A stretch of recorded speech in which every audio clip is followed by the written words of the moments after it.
So hello everyone, हम जिस चीज़ के बारे में आज पढ़ेंगे उसका क्या है, कैलॉट ट्राइंगल।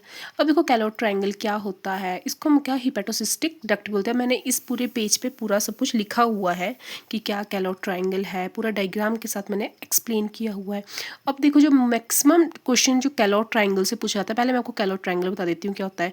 कैलॉट ट्राइंगल आपका कहाँ पर बनता है, आपके लीवर में, ठीक है। अब ये क्या है आपका जहाँ पे आपका गॉल ब्लैडर, ये आपका इन्फीरियर पार्ट आ गया, और ये यहाँ पे आपका क्या बनता है, पूरा ऊपर को लीवर। देखो जैसे यहाँ पे इस डायग्राम पे मैंने बनाया हुआ है, ये वाला आपका क्या बनता है, that is your कैलॉट triangle.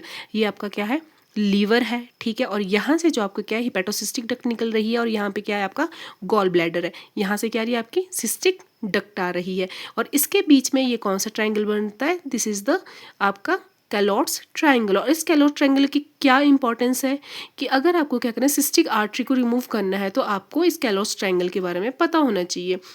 Maximum question जो इसमें से बनते हैं वो बनते हैं इसके बाउंड्रीज के लिए, कि आपके कैलॉट्स ट्राइंगल की बाउंड्री कौन कौन सी है। सबसे पहले आप कहती है सिस्टिक आर्टरी। अब inferior part of the liver में यह होती है, ठीक है। और इसको क्या आता है, आपका सुपीरियर आता है कैलॉट ट्राइंगल के, मतलब कि आपके यहाँ पे इसको आप क्या बोलोगे, सिस्टिक आर्टरी, और ये inferior part of the liver. अब आपसे पूछा जाए कि आपके कैलॉट ट्राइंगल के सुपीरियर में क्या होता है, तो ये आपका कैलॉट ट्राइंगल इसके सुपीरियर में क्या होगा, आपका inferior part of the liver. अब देखो ये कौन सा है, inferior part of the liver. फिर उसके बाद आपका आता है सिस्टिक डक्ट, ठीक है। फिर ये क्या होता है, आपका सिस्टिक डक्ट इन्फीरियर होती है, और कॉमन हिपैटिक डक्ट क्या होती है, मीडियल होती है। अब देखो मैंने इस पर एक लाइन लिखी है कि if we want to remove gall bladder then we should also cut the cystic artery. Cystic artery is a content of a Calot's triangle.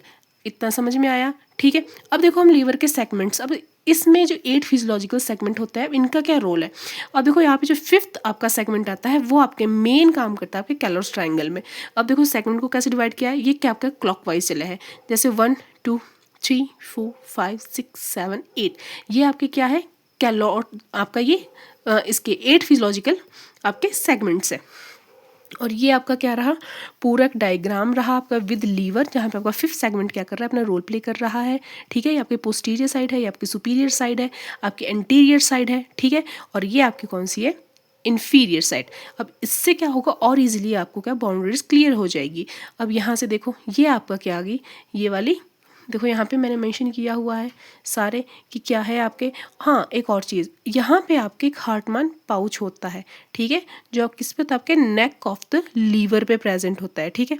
अब किसी भी टाइप का, अगर यहाँ पे देखो मैंने यहाँ लिखा है कि any type of gall stone present in this pouch. अब गॉल ब्लैडर में जो आपका क्या हो जाता है, बोलते हैं ना गॉल ब्लैडर में स्टोन है, तो इस हार्टमन पाउच में क्या होता है, वो स्टोन प्रेजेंट होते हैं।